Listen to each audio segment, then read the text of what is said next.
Greetings fellow Gorehounds and welcome back to another blood-splattered vlog. And yes, you read the title of this video correctly. I'm finally going to discuss the brand new M. Night Shyamalan film, Split, starring the ever-talented James McAvoy. And unfortunately, I wish I could say my main reason for not seeing this movie yet was because I was busy. It was partially because I was busy, but mostly because I still have not quite forgiven M. Night Shyamalan for most of his career. The Sixth Sense and Unbreakable are fucking masterpieces, but unfortunately, since then, as far as I'm concerned, he hasn't quite hit that mark ever again. Which to some extent is understandable. You can't expect someone to just churn out masterpiece after masterpiece their entire career. Very few filmmakers can say they did that, like even Alfred Hitchcock had lesser films and amazing films. Not every film was on par with Psycho. But even still, the quality discrepancy between his first two films and everything after was just a really savage drop. Some of the movies had some really great ideas and some really great scenes, but didn't come together overall, like Signs or Lady in the Water, while a lot of the other films were just pure dog shit from start to finish, like Avatar: The Last Airbender, or The Happening, or The Fucking Village. Which, to be fair to The Village, it does have some scenes that I did enjoy, but overall that movie was fucking unforgivable. I almost walked out of the theater halfway through. And to be completely honest, The Village was probably the moment in which my excitement and my love for M. Night Shyamalan was replaced with just pure dread for whatever he was going to inflict upon us next. But recently, with his last two films, I heard a lot of really good stuff about The Visit, which I completely avoided for reasons I've pretty much already stated here. And then he came out with this movie Split, which got even more praise, so I was like, okay, maybe I should check out these last two films, maybe I could learn to love again. And the simple reason for why I decided to start with Split instead of The Visit, besides the fact that it came out this year, is because, well, if the movie turned out to be complete dog shit, I at least knew I would enjoy James McAvoy. So that brings us to this week's movie, and what did I think after finally seeing Split?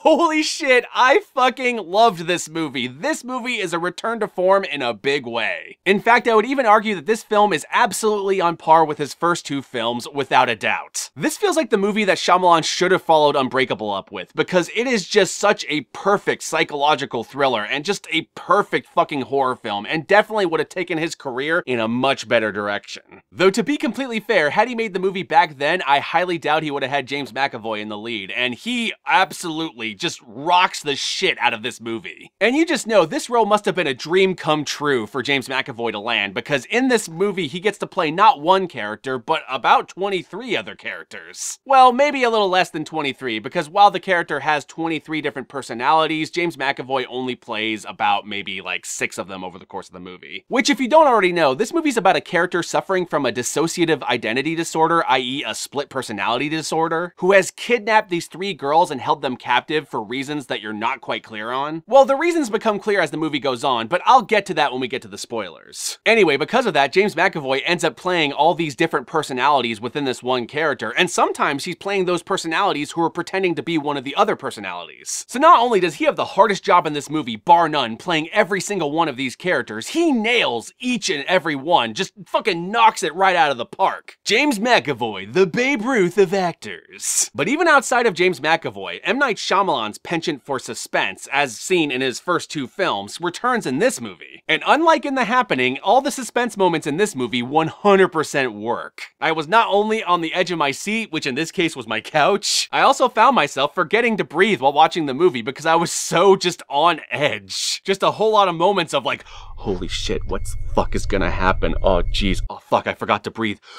Alright, I'm feeling better. Oh shit, more suspense. That was basically me throughout the entirety of this movie. And also, I would have to say that this is probably the best written movie M. Night Shyamalan has written in a long time. Every little piece comes together, the twists and turns 100% are set up earlier in the movie, and nothing feels cheap or unearned. And more important than all that, everything that happens over the course of this movie is incredibly satisfying. And there's a lot of great visual storytelling in this movie too, a lot of great visual metaphors that I'll get into a little bit when we get to the spoilers. Just goddamn, I suppose I should probably get to the spoilers already, because there's so much I want to talk about. So my fellow Gorehounds, if you want to watch Split, I highly recommend it. And if you want to watch it right now, you can absolutely click the link in my description and rent it right away. And with that all said, let us move on to the glorious spoilers.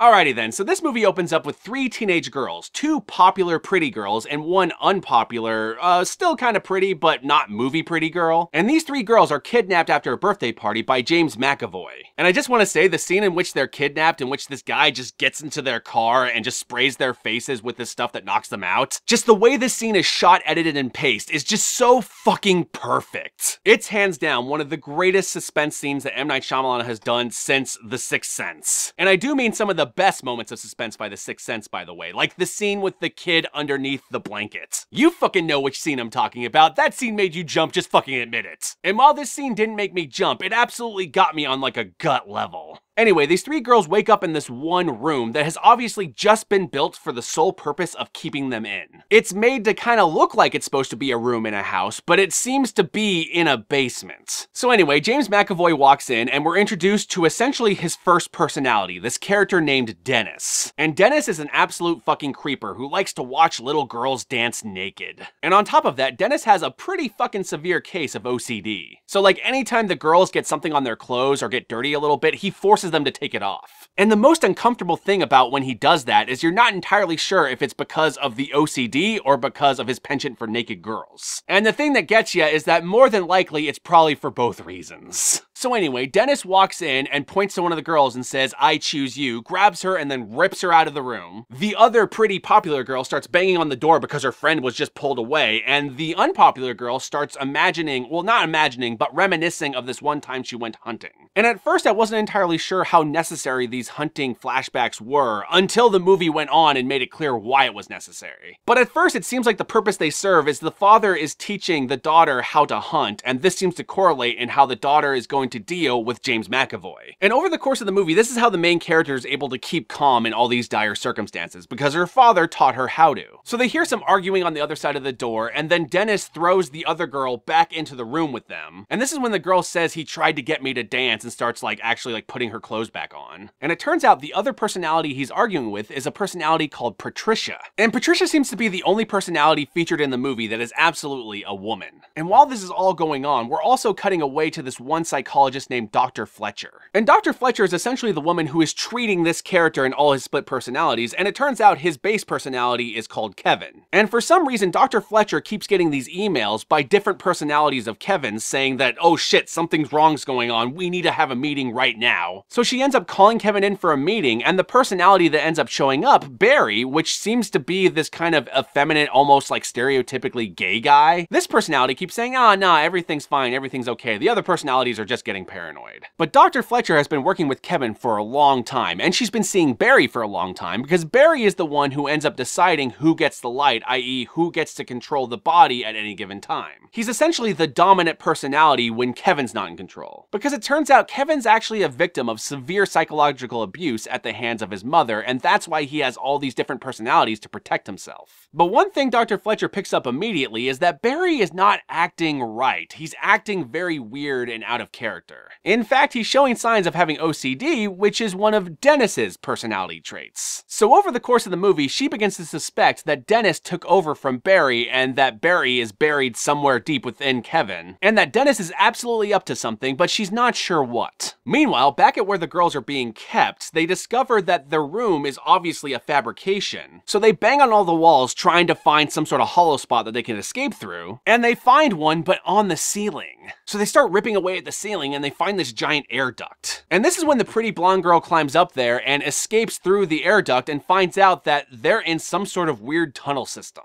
But before she can get out of the tunnel system, she ends up getting captured by Dennis and end up being thrown in this one room and essentially locked in. And all these scenes are so masterfully done and so fucking suspenseful, and I just can't fucking believe that M. Night Shyamalan could do this still. And while this is all happening, they're introduced to a third personality of Kevin's called Hedwig. And Hedwig, it turns out, is actually a 9-year-old little boy. And because Hedwig is young and naive, it's very easy for these girls to manipulate him to do what they want. And so what they try to do is they try to pry him for information, and this is when they find out that for whatever reason, Dennis is holding them so that they can be fed to this thing called the Beast. Because it turns out Dennis and Patricia believe in this 24th personality called the Beast, and that this personality is not only a personality, it's also a physical transformation. If Kevin were to be taken over by the Beast, he would not only become superhuman powerful, he would also become essentially like a demon monster. And one thing this demon monster needs is to feed on the impure. So the girls attempt to make another escape after Patricia leads them into this kitchen-like room and tries to feed them. And this time they get way farther than they did before, but it turns out the final room is also locked and there's no way out of it. So Patricia ends up catching them and then separating them into 2 individual rooms. And so now all 3 girls are separated. Meanwhile, we're cutting over to Dr. Fletcher, and it turns out she has some very interesting theories on dissociative identity disorder. And her research seems to suggest that the personalities themselves aren't just figments of the person's imagination.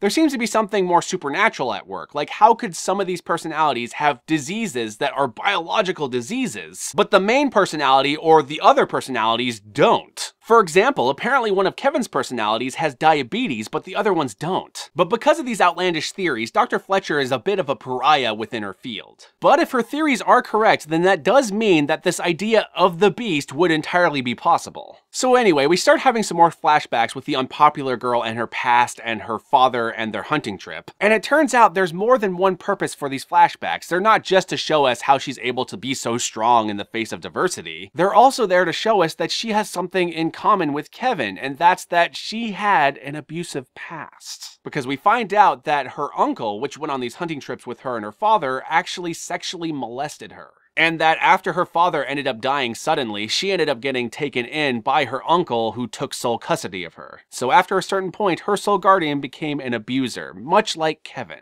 So Dr. Fletcher ends up catching Dennis in his lie and getting him to admit that he's not Barry, that he's just pretending to be. And this is the first time she ever got to talk to Dennis, who it turns out was the first split personality he ever created. Dennis was the personality created specifically to protect him from his mom. So after a certain point, most of the abuse Kevin got, Dennis bore the brunt of. Which is why Dennis is not only the most violent, he's also the most fucked up, and why he likes to watch little girls dance. Which is normally why Barry never lets him have the light. But it turns out Patricia and Dennis got Hedwig to trick Barry into giving Hedwig the light, and then once he got the light, he gave it to Dennis and Patricia. So after earning Dennis's trust, Dr. Fletcher ends up meeting him at his own place, and she ends up discovering that Dennis has kidnapped these 3 girls, and Dennis thought she would understand, but she didn't, so Dennis knocks her out. And while this is all going on, the unpopular girl is figuring out a way to pick her lock and get outside of her room, which she does, which kicks off the finale of this movie. Which I am not gonna spoil for you because I want you to see it for yourself. But yeah, my fellow gorehounds, this movie is fucking amazing, and I love some of the visual metaphors throughout the movie.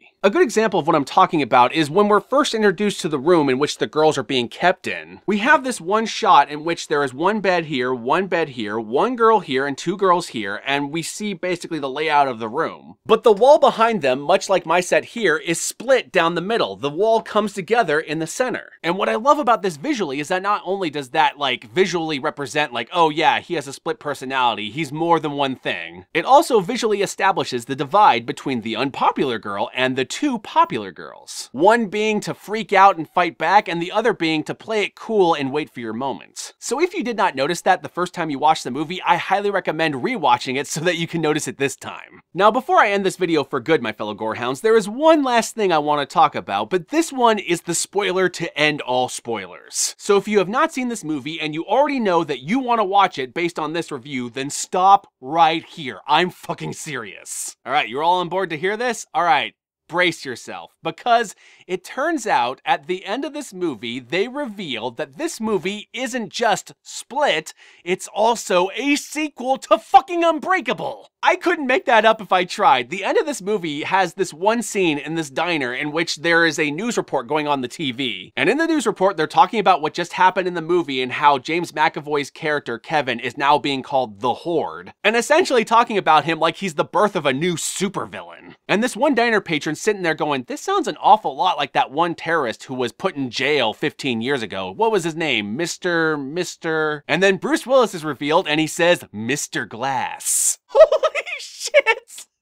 Oh my god, I was not expecting that. I was so not expecting that, and I'm so glad it happened. And in doing some research, it turns out this is actually part of a trilogy of films Shyamalan is doing, with the first being Unbreakable, the second being Split, and the third simply being titled Glass. Now, I'm assuming that means Mr. Glass is gonna be back, and if that's true, I can't fucking wait. Bring back Bruce Willis, bring back Sam Jackson, and bring back James McAvoy, and holy shit, this could be the movie to end all fucking movies. So there you have it. M. Night Shyamalan did it. I am now a Shyamalan fan once again, and I never thought that would be possible. Anyway, my fellow Gorehounds, as per usual, be sure to like, comment, subscribe, and don't forget to ring that notification bell so that you're notified of my videos immediately upon their upload. And as I always say, peace out, and I'll catch y'all later.